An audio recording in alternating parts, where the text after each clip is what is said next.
Bu olamda her inson o'z rizqini yeydilar.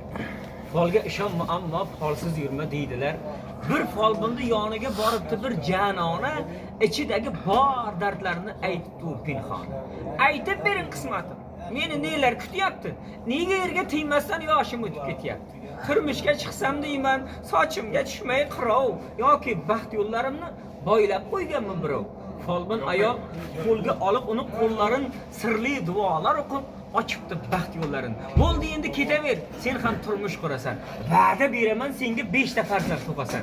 Bu gaplardan janoni xursand bo'lib ketibdi. Suyunganicha folbinga 10 ming hadya etibdi. Shunday qilib oradan yillar o'tib galma-gal yana folbin yoniga qaytib kelibdi go'zal. Siz menga bir paytlar zo'r va'da bergan edingiz. Turmushga chiqib 5 farzand tug'asan degandingiz. Ha, shunday degandim, seningizga xotirjam. Nima bo'ldi? Aylanay tug'madingmi hali ham?